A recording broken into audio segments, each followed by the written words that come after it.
Good morning. I would like to bring this March 7th, 2018 meeting of the Planning and Advisory Commission to order. If you'll please stand for the Pledge of Allegiance.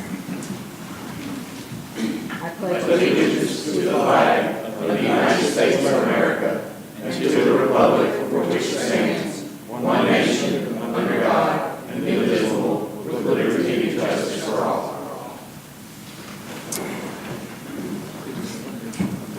Thank you, and I would like to first ask if you have a cell phone, please make sure it is on silent or vibrate so it doesn't ring during our broadcast.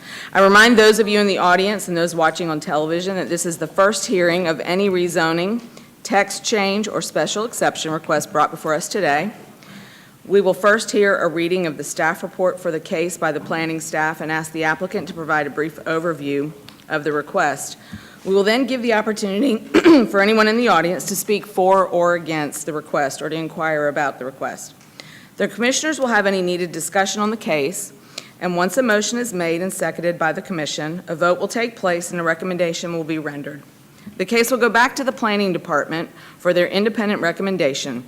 If a favorable recommendation is given, then the case is forwarded to City Council with the two independent recommendations. If the planning department makes a recommendation for denial, the applicant will have 10 days from the receipt of a letter stating the denial to notify the clerk of council that they are requesting to be placed on the City Council's agenda. The City Council of Columbus will hold a public meeting, first reading, and then the said council shall consider the case, review PAC and planning department recommendations, hear discussion on the matter. Council will make a final decision at a second public meeting, also called the second reading. We do have minutes that were sent out to the commissioners from our February 27th meeting.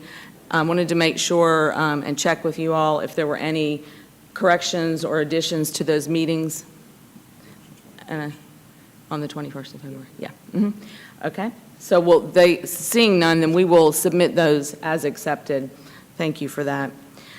We do have quite an agenda today, so we're going to go ahead and get started with our first case, which is REZN-02-18-0208, and this is a request to rezone 0.2100 acres of land located at 1841 Warm Springs Road.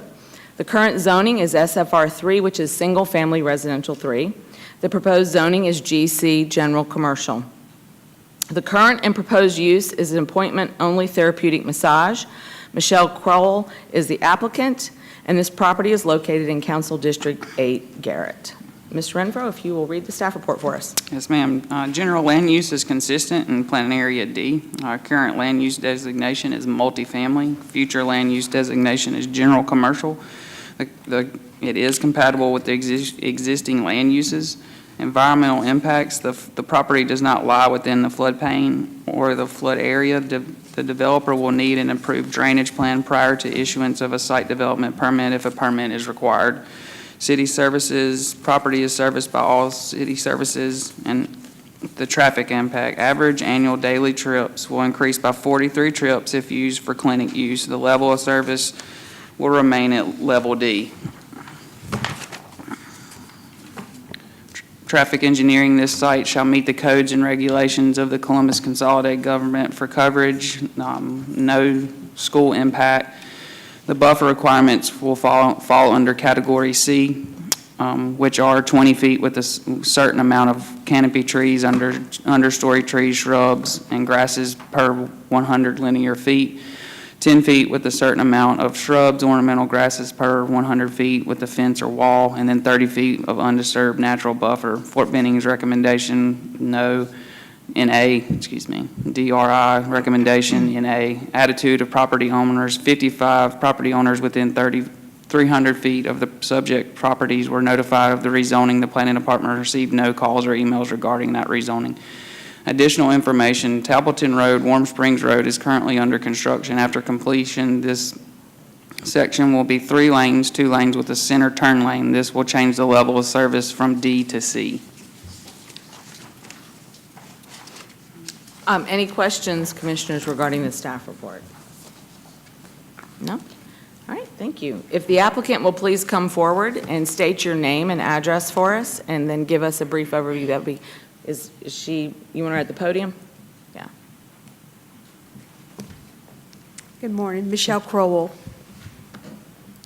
Did you want me to say more? If your name and address, and give us a brief overview of what you... Okay, my address is 1841 Warm Springs Road, Columbus, Georgia, which is the property that we're talking about. And I've been a massage therapist for 14 years, and I have a business in Warner Robins, Houston County. And I bought the house 2 years ago, and it was already structured as a multifamily, even though this says single family, and he did mention that too. So it's already has a parking area that's suitable for 6 cars or so.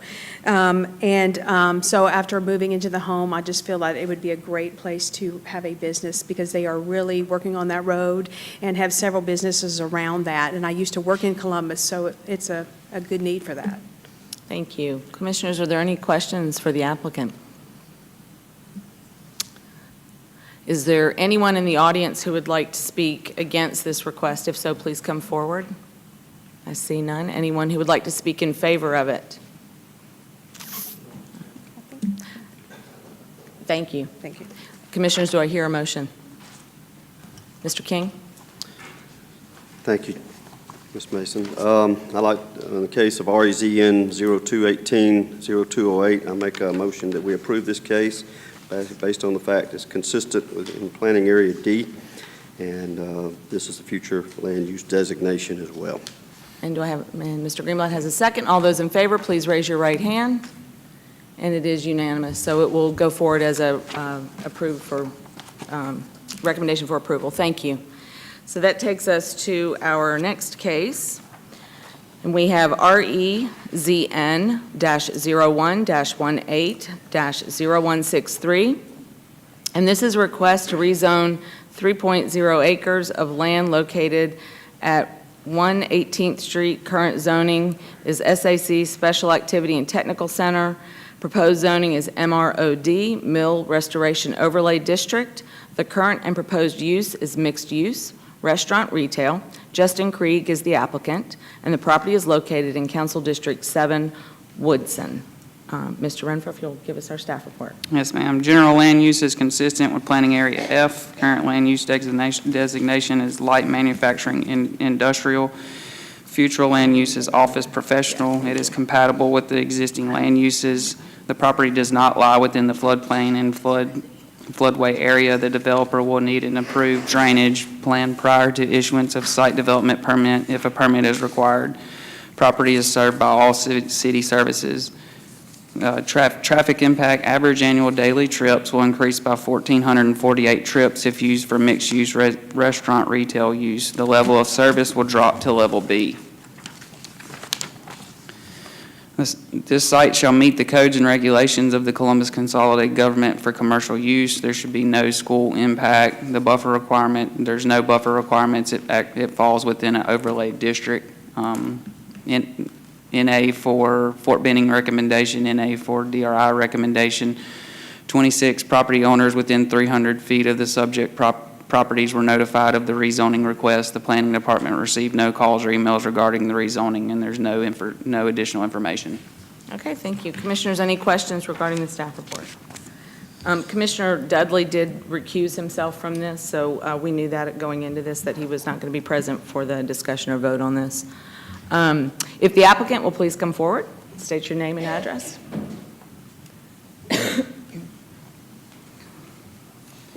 Good morning, Commissioners. My name is Justin Krieg, 620 Front Avenue. Would you like me to give a quick summary? Please. City Mills Properties purchased this site about 2.5 years ago, May of 2015, in hopes of redeveloping it. Since that time, we've stabilized the structure and have found that the current zoning SAC really doesn't work with the programming that we're wanting to move forward with for that site and building, so that's why we're here. But we're hoping to redevelop that site for a variety of uses, from commercial to residential and a little bit of everything in between. But we hope this is kind of the southern anchor to a further redevelopment effort in City Village and the 2nd Avenue corridor. Thank you. Commissioners, are there any questions for the applicant? I don't see any. Is there anyone in the audience who would like to speak in favor of this request? Please come forward if so. I see none. Anyone in the audience who would like to come forward to speak against this request? And I see none in that. Do I hear a motion? Mr. Kenner. This motion is in relation to REZN 01180163 at 118th Street, Columbus, Georgia. Acreage 3 acres. The current zoning is SAC, which is Special Activities and Technical Center. The proposed zoning is Mill Restoration Overlay District. I recommend approval in accordance with the staff report. And Mr. Bollinger has a second. All those in favor, please raise your right hand. It is unanimous, so we will submit that recommendation for approval. Thank you. Moving right along, that brings us to our next case, REZN-01-18-0024. This is a request to rezone 3.16 acres of land located at 3202 Edgewood Road. Current zoning is RMF1, which is Residential Multifamily 1. The proposed zoning is RO Residential Office, and the proposed use is Shrine Club and Cell Tower Facility. Robert S. Poitashev is the applicant, and this property is located in Council District 5, Baker. Mr. Renfro for the staff. Yes, ma'am. report. General land use is inconsistent with Planning Area E. The current land use designation is public institutional. Future land use designation is single family. It is compatible with the existing land uses. The property does not lie within the floodway or floodplain area. The developer will need an approved drainage plan prior to issuance of a site development permit if a permit is required. Property is currently served by all city services. No traffic impact. The site shall meet the codes and regulations of Columbus Consolidated Government for commercial usage. There will be no school impact. Buffer requirements will fall under Category C, which are 20 feet with a certain amount of canopy trees, understory trees, and 100 linear feet. 10 feet with a certain amount of shrubs, ornamental grasses per 100 linear feet with the wood or masonry fence or wall, and 30 feet of undisturbed natural area. No response from Fort Benning, no response for DRI. The attitude of the property owners, 56 property owners within 300 feet of the subjects.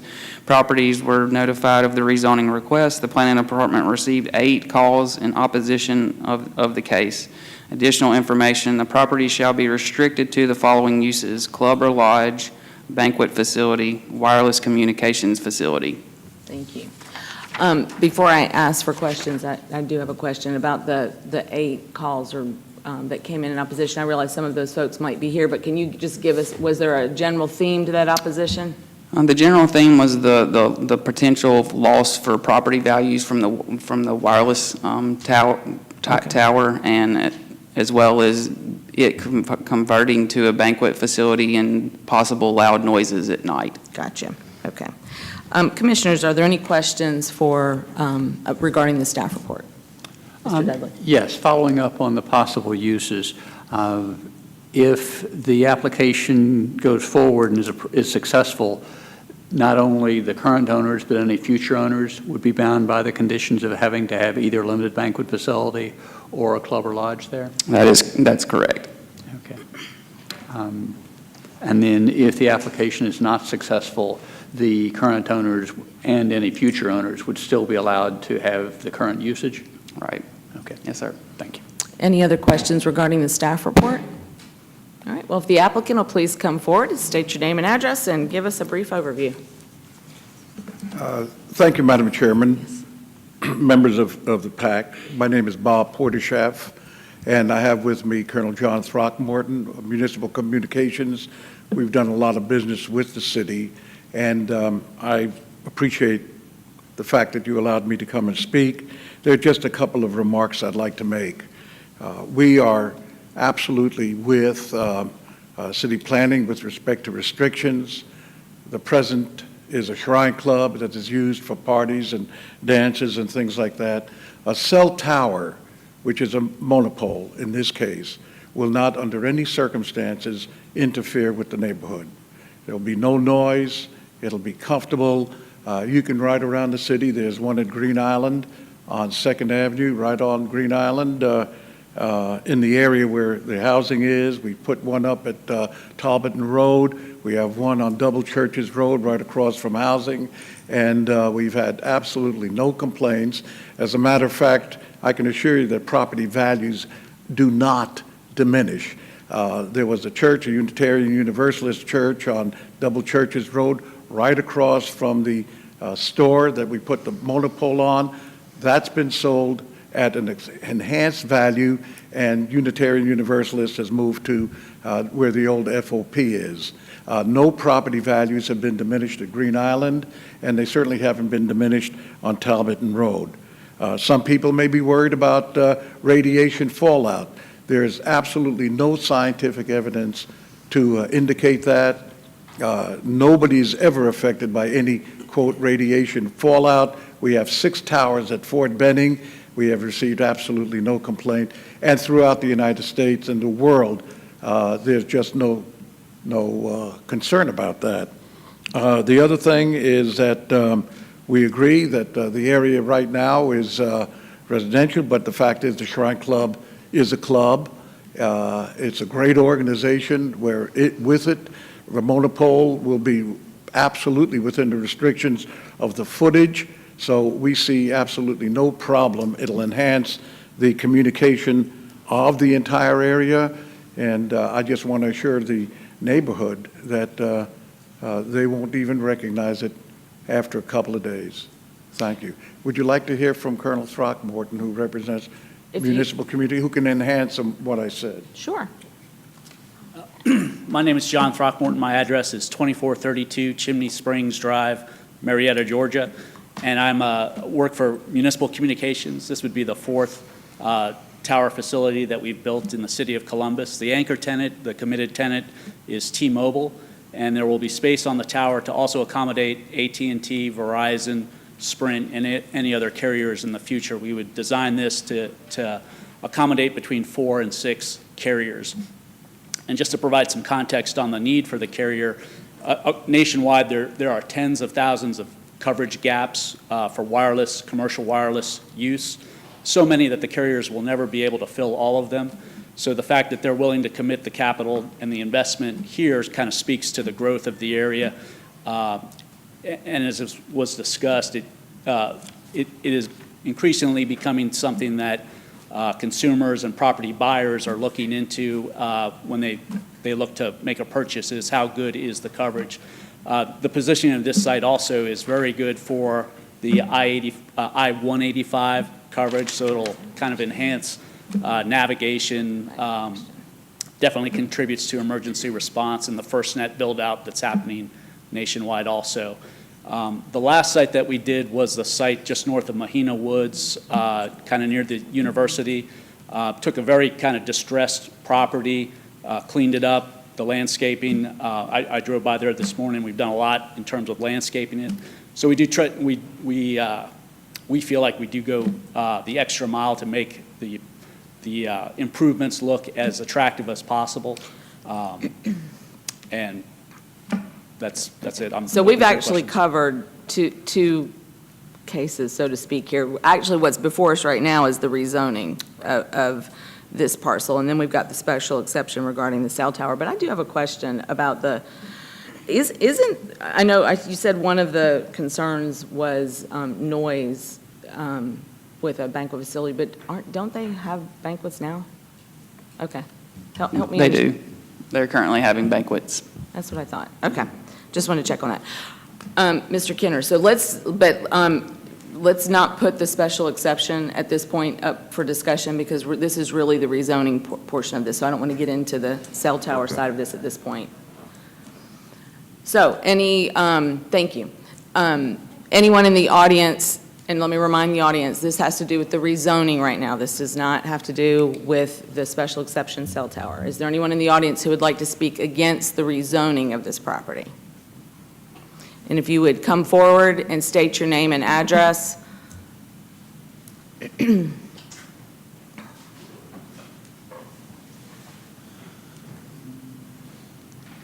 you will please state your name and address and give us a brief overview regarding your opposition to the rezoning.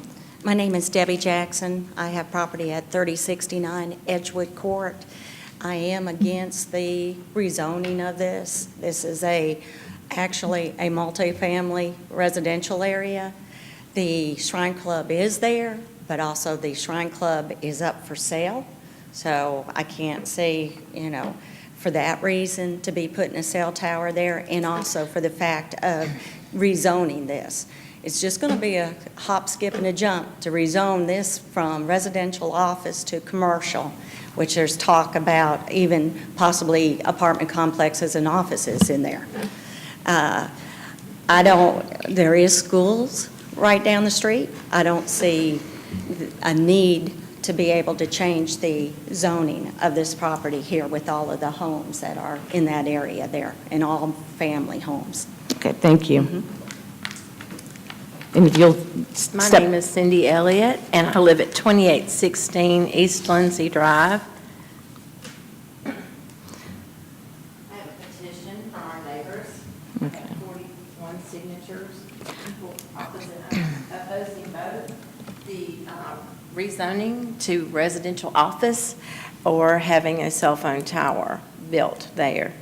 We like our area. We moved there because my home is in Hilton Heights, even though it got cut from the bypass. Because of the bypass, it still has that label.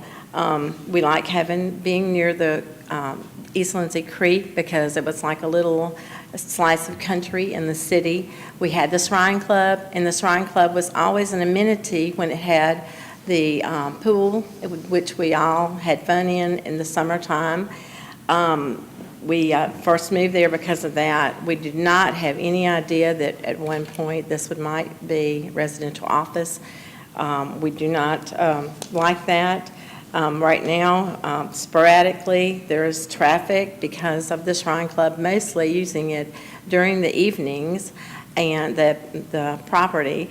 There is a driving school that is using the parking lot at the present time, where they're having student drivers use the parking area, which doesn't really seem to affect the neighborhood that much, although we were always kind of a little wondering if that was supposed to be the way it was. But I think that that's fine. We have students, we have children and grandchildren that walk to and from Clubview, Richards, and Hardaway in the area. We're concerned with added traffic that any of that might propose. I know, not getting into the cell phone tower, because of course that doesn't mean any more traffic, from a cell phone tower, but the change in zoning with the Shrine Club being up for sale, we are concerned about what may happen. They can say all they want to about, oh, well, it's just going to be what it is right now, an event center, but at any time if it's sold, we don't know. We just don't know. And so our safety of our children is the utmost concern, obviously. And as far as the property values, that is one of the major concerns I heard throughout, talking to neighbors. Like I say, property could result in more traffic to an already congested area. East Lindsay and Edgewood has been a sore spot for accidents throughout the years, and if we had any more influx of traffic through there, we only have, I think it's 3 outlets through that neighborhood there that you could come out, and one is right beside the Shrine Club on the right and on the left. Let's see, then I could get into the cell phone tower part, but that's basically, the reasons that we have. Thank you. Any questions, Commissioners, for these two ladies? Yes. Yes. When the notification was first sent out, I believe it just talked about changing from RMF1 to residential office. Right. But staff has said today that the presumably new user, that any new buyer would be restricted to club lodge or banquet facility use, plus the cell phone, which is a separate issue. Now, I assume it could be a different sort of banquet facility, but when you got all those signatures on the petition, were those people taking into account the fact that it would just be a new banquet facility and a new club and lodge, or were they concerned also about possible other uses within RO? We did have some that were definitely against the banquet hall area because of the noise. In my home, I have, I guess, enough of the buffer zone or whatever to not hear them so much, you know. But from the neighbors on the other side, they did complain about noise late at night. And I had not had that trouble, but yes, several neighbors did mention that about the noise from the banquet hall. Now, granted, most of them were more concerned with what ifs because it is up for sale. Now, I don't know what kind of a legal guarantee you can give me that it's going to have, you know, it's going to be a banquet hall forever, or, you know, if it is changed to residential office. Well, if I understand staff correctly, if a new buyer wanted to use it for something other than a banquet facility or a club and lodge, they would have to come back to get that restriction removed. Is that correct? The RO and with the restrictions would go with the property. So if somebody else bought the property, then they would, if they want to rezone it, they would have to come through this whole process again. If not, it would stay RO with those 3 restrictions. So we have 3 restrictions. Right. Yes, ma'am. Mr. Kenner. I guess this question is to the staff. Could time limits be put on the operation of the facility in accordance with whatever was approved this morning in terms of the ordinance, in terms of 11 p.m. or something like that?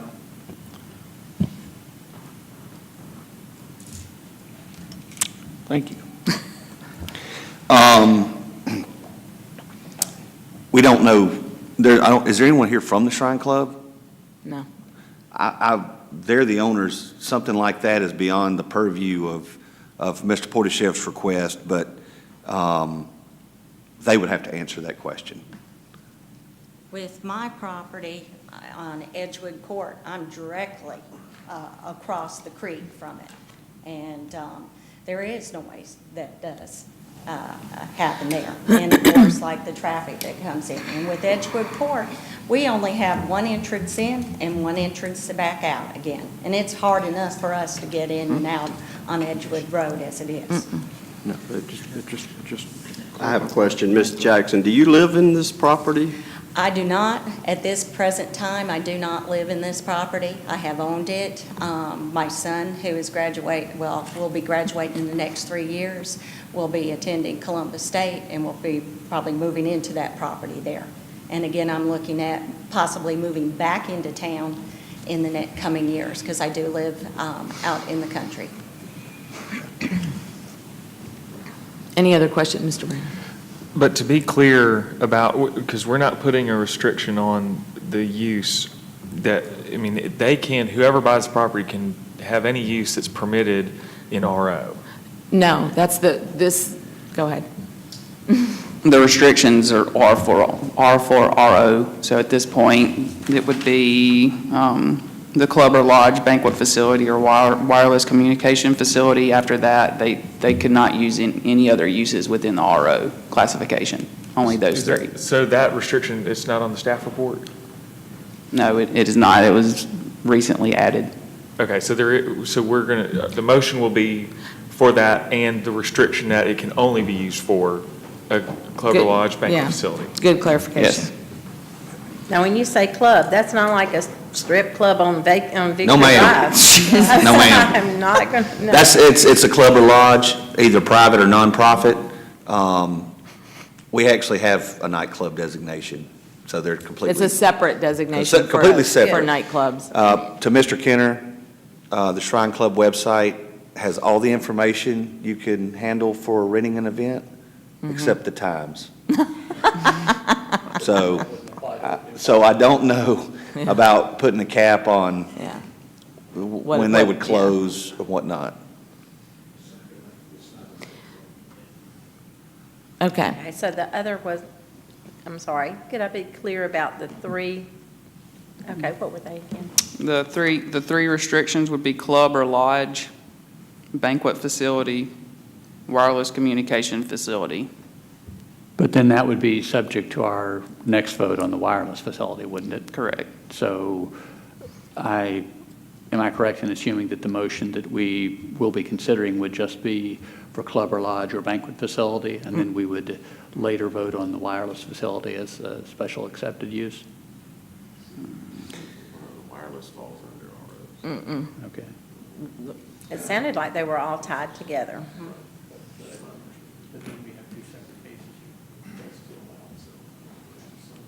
Yeah, it can be a facility for that. This has to do with the actual pole. The special exception has to do with the pole. Mr. Kenner? Yeah, I know we're not supposed to mix up the cell tower here, but could you just go through the logic? We have, it's RMF 1, we're going to RO, okay, and then we have 2 special exceptions after that. Could you just explain the central logic to this whole thing? Ultimately, Why is it going that way? Why is it not going to something other than RO?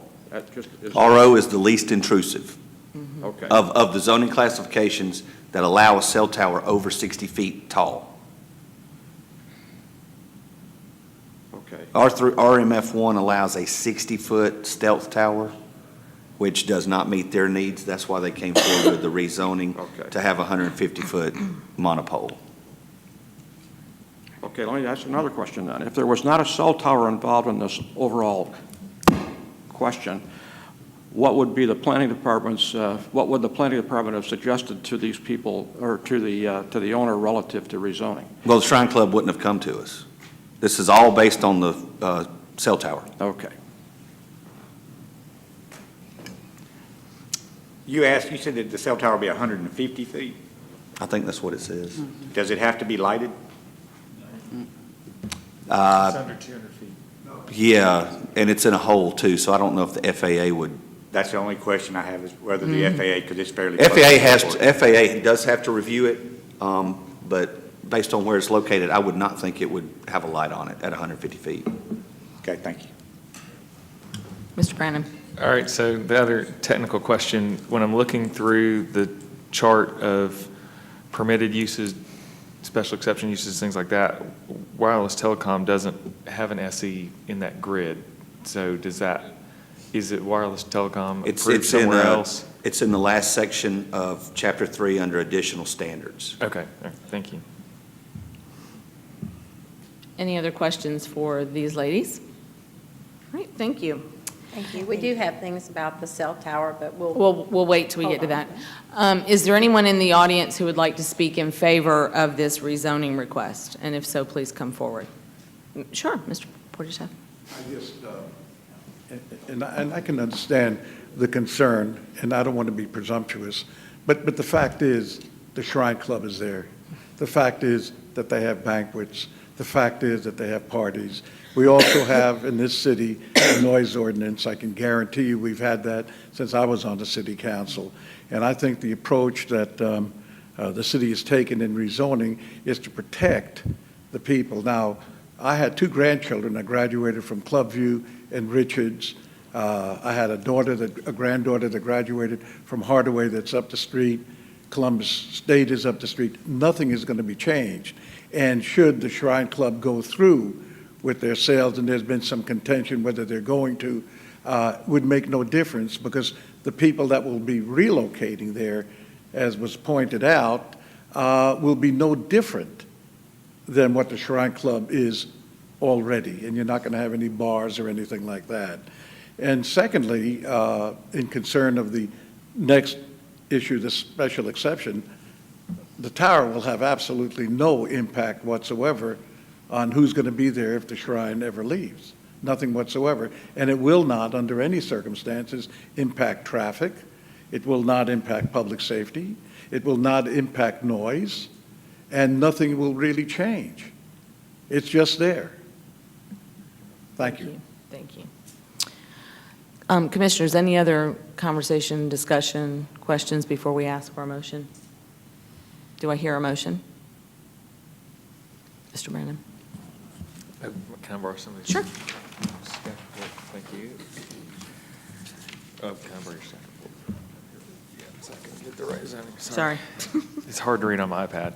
In the case of REZN-01-18-0024, location 3202 Edgewood Road, current zoning classification RMF1, proposed classification RO with the proposed use or continued use of a shrine club, club or lodge banquet facility. Although it's inconsistent with the general land use, it is bringing it into compliance, and with the consideration that the added restriction of it only being used, I need help, Mr. Johnson. What are the specific conditions? Can you give those? Club or lodge, banquet facility, wireless communication facility. With those conditions noted, I move we approve this specific piece. Do I hear a second? Second. Mr. King, all of those in favor, please raise your right hand. And all of those opposed? Okay, so we have 5 approved, 2 opposed. So we will submit this as a recommendation for approval. Thank you. That brings us to our last case, which is actually a special exception. This is EXCP-01-18-0025. And this is a request to rezone 3.160 acres of land located at 3202 Edgewood Road. The current zoning is RMF1, Residential Multifamily 1. The proposed zoning is RO, Residential Office. The proposed use is Shrine Club and Cell Tower Facility. A cell tower facility requires a special exception. Robert S. Portisheff is the applicant, and the property is located in Council District 5, Baker. Mr. Portisheff, if you want to come forward. Thank you. Well, there's nothing else to say except Yeah. one thing that you raised, sir, as Colonel Throckmorton pointed out. The application is already on file with the FAA. We always do that, and should they have any questions about it, we will always comply with FAA restrictions. That's been true in every cell tower that's been put up in Columbus and at Fort Benning. Thank you. My question still remains, do we know, does it have to have a light or not? Typically, towers under 200 feet are not lit. In the event that the FAA comes back for some reason and says that it has to be lit at 150 feet, we would lower the tower until they tell us that it doesn't have to be lit. So as an example, we did one in Kennesaw. Originally, it was approved in zoning, filed it with the FAA at 130 feet. They came back and said, no, you have to light it at 130 feet or you can build it at 110 feet. And we built it at 110 feet because we were close to residential and that kind of thing and didn't want to impact the area. Great, thank you. Thank you for that clarification. Mr. Dudley. You talked about the Mohina Woods Tower and about gaps in coverage. Yeah, my daughter lived there. Now, the Mohina Woods Tower is what, a mile or two away from this site? A mile. Are there, wouldn't that cover all of the existing gaps in coverage, or? No, there's, it really depends on the terrain and the population density. For example, we're building 13 towers in North Dakota, and we can cover, now we build those at 400 feet, and because of the flatness of the terrain and the lack of tree cover, we can cover out to 2 or 3 miles with a tower like that. In this case, because of the population density, the traffic, the topography, the tree cover, the traffic on 185, a mile is about what we see in Atlanta, Cobb County, Muskogee County, and Columbus. So are there dead spots now that are not being covered, or? I'm sorry? Are there dead spots now that are not being covered, or There is it? will be pockets, there are probably hundreds of gaps in the state of Georgia that are a mile from a cell tower or a mile and a half from a cell tower. We've got a graphic that T-Mobile provided that can show you what this gap looks like and then what it will look like projected after the tower is built. I could put it on that projector. Yeah, if we can get some assistance and put that on the projector for Thank you. Everyone to be able to take a look at, that would be helpful.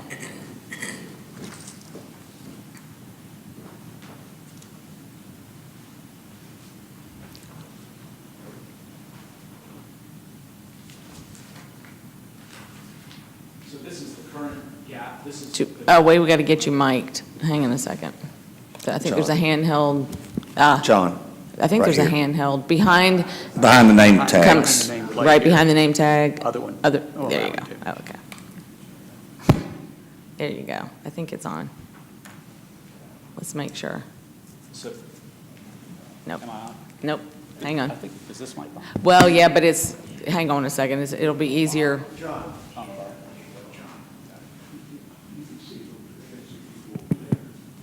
Yeah. All right, we got it. So just to kind of orient everybody, this is the current coverage. This is where the tower would be built. This is 185 running down through here. These other red dots are the current T-Mobile towers in the area. This one is up by the mall, and the Mahina Woods Tower would be approximately in this location right here. So this, you kind of see the gap here where the dark green is the best coverage. You kind of see where you have a significant gap there between the two, which is notable, especially given all the traffic on 185. So for not just quality of life and quality of coverage, but emergency response, that kind of thing on 185 would be critical. And Edgewood Road is also kind of an east-west running connection too. So the second graphic kind of shows what the coverage is projected to be after this tower is built.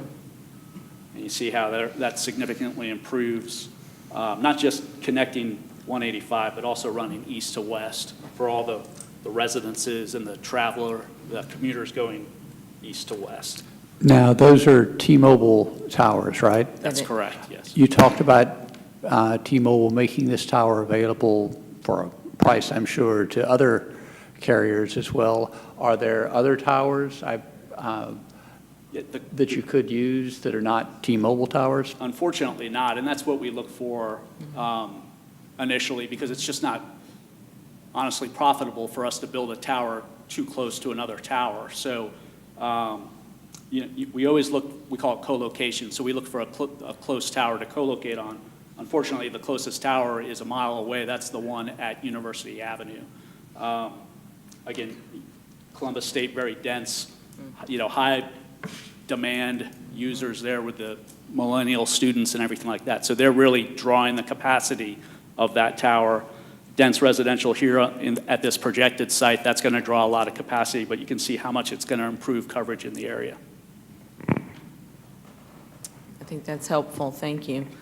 We'll get you back over here at the mic, I think, if anybody has any other questions. Mr. Kenner. There was discussion, this is going to be a monopole tower. Is this going to be a pine tree, or is this just a single pole? It's a single pole. But not a pine tree like up on River Road? Not a monopine. That's correct, Okay. yes. Because they've requested 150 feet, our experience has been that sometimes, a stealth pine will really blend in at about 110, 120 feet maximum. When you build a stealth pine tree at 150 feet, it almost has more, draws more attention to it and looks Out of place. Out of place, right? Any other questions from the commissioners? Madam Chair, just Yes. one thing that just, over the late 90s, with cell phones becoming very popular, we did see a proliferation of cell towers, which was a great concern. Over time, they got taller, they had more co-location opportunities, but then this came out. Yes. And data is driving the new requests for more cell towers, and they also do the co-location to offset the ground lease. They pay, Peter's paying Paul's, so to speak. This is going to continue with more cell towers as more people are using data. Yeah. Also, we're eventually going to see small cells get in here. We have an ordinance on hand. We haven't actually had anyone, to my knowledge, come and apply. But those are pretty much just a standalone pole that, for instance, if it was in this neighborhood, would cover 20 houses. So it's really starting to get down to a micro situation. And I think just for clarification for the public, this is more than just cell phones. This is most, cell phones are. Data, we say cell tower, but it's really your streaming television and your computers and your smart houses and, That's really what's driving it. It is our life now. Any other questions or comments that need to be made? Thank you. Is there anyone in the audience who would like to speak in favor of this request? Okay, in favor? No, ma'am, I'd like to ask these gentlemen a question. Well, hang, first of all, you need to be mic'd, and you're going to need to come to the podium, but hang on, could you give me just a second? So I see no one who is wanting to come forward to speak in favor. Is there anyone who would like to speak against this request? And let me say this, I would, if you're going to come and speak against it, please state your name and address, and if we have one person speaking for the group, that's great, but if you're each coming in individually, please make sure when you come that you're telling us something we haven't already heard, rather than just repeating the same thing over and over again. So anyone who would like to come speak against this request, please raise your hand and come forward. Yes, ma'am, in the blue.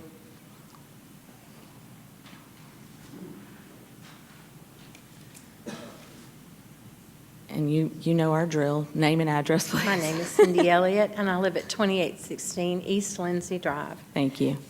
Thank you. As far as the proposal for the cell tower, I know, I forgot your name? John. I know John said that it would enhance the coverage of the area, but as he clearly said, it would only be a mile around where the tower was. I don't know how that can actually help so much telecommunication, unless you do have T-Mobile. I have Verizon, so I don't know as far as that goes. In talking to neighbors about the proposal, we were concerned because, of course, the health risks, and they say the evidence is still out. I mean, there could be cancer-causing things happening. According to Alan Holmes from the Center of Public Safety, he said that there has not been a study since 1996, and so we don't know exactly what these RF waves, these are radio frequency waves, are doing to the public.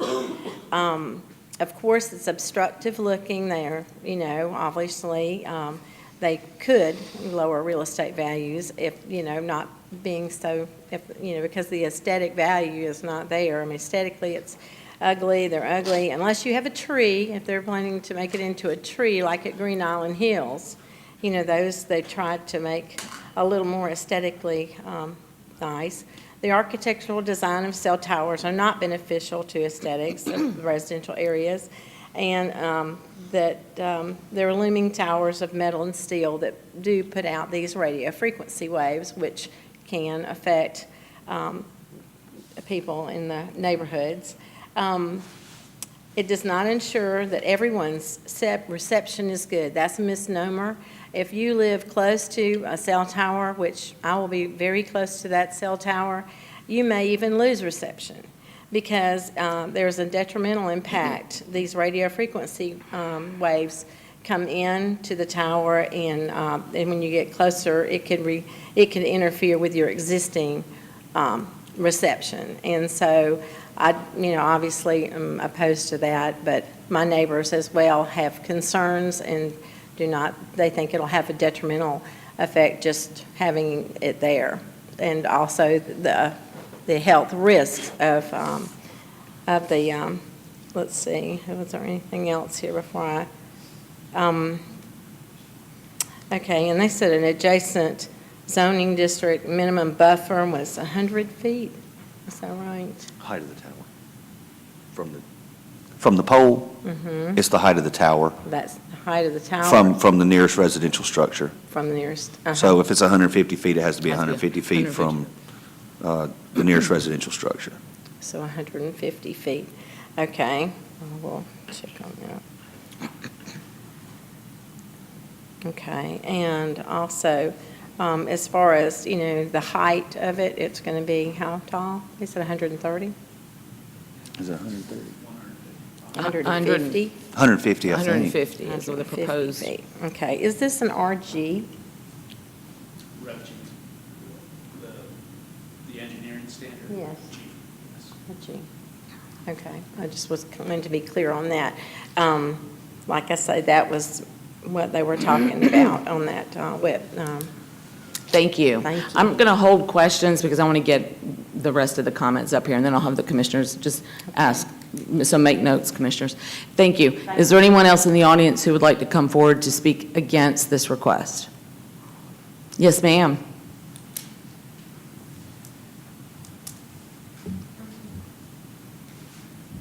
If you'll state your name and address for us. Hi, my name is Stephanie Kelly, 3307 Glenbrook Drive.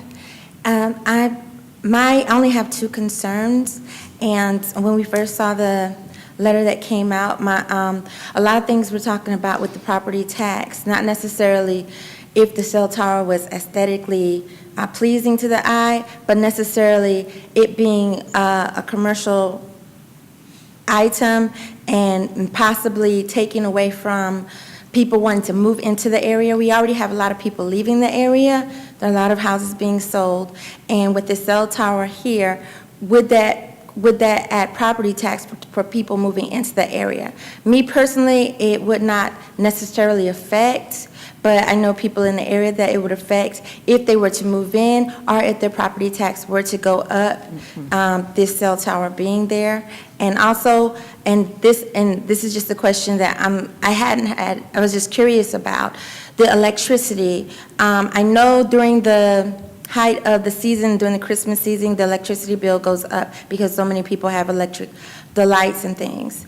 Would this in any way affect that the same way with the cell tower being up? Affect whose? The electricity bill, the areas. Oh, no. No. The wattage and everything like that. Okay, and I was just curious about that because I wasn't sure exactly how that worked. So you are metered to yourself, so you are paying for the power that you and only you use. We don't have a cooperative metering system in our city like that. So you're that happened in the last community I lived in. I was in North Carolina. Good question, but no, ma'am, you would be fine. All right. My only two questions. Do you want to speak about the property tax thing? I mean, it's not the tax. It's not going to affect your taxes. The new people who move into the neighborhood, buy a house, are not going to be burdened by the cell tower. They're going to be burdened by the property tax freeze. So that's where they're going to pay more money. Right. Thank you. Thank That's you. my only two concerns. Thank you for coming forward. Also, was there anyone else who wanted to speak against this? And if not, I'm going to ask the gentleman who just had a question, if you would like to come forward and well, you can't. You got to be on mic because we're on live television.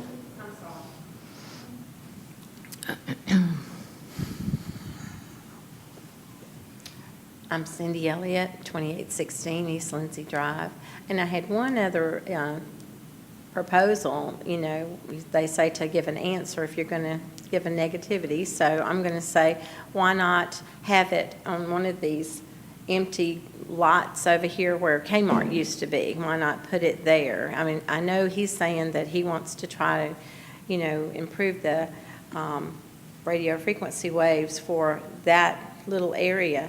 But since it is, you know, residential area, and like I say, the zoning right now is multifamily residential, you know, it just is not in keeping with, I know it's a special exception that you'd have to do to make that possible, but, you know, why not find somewhere where there's a business nearby and do it in that parking lot instead of. I think if you go back to, if you reference the map that he sent, and I may be wrong, but I do think it has to do with the physical location of that tower in terms of where those radio frequencies can go to. And sadly, the location you're referring to isn't within the coverage zone that they're trying to get to, is probably the answer. And if I'm wrong, correct me. I'm not wrong, am I? Okay. That's right. Okay.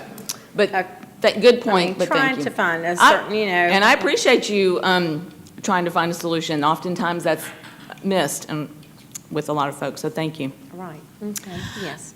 Sir, would you, I know you said you had a question for the applicant. If you'll come forward, state your name and address. I need you over here on the mic. No, I need, you gotta wait till you're at the mic. My name's Mike Taylor. I live at 2878 Cromwell Drive. And sir, I'm gonna ask you to speak into the mic, not them. So address your question to us and. Oh, okay. I mean, what are they going to do with the land? Are they going to tear down the Shrine Club and build apartments there later on? What's their intentions with the land? I mean, they want to build a cell tower, but you got 3 acres there. What else are they going to do with that? Well, this is,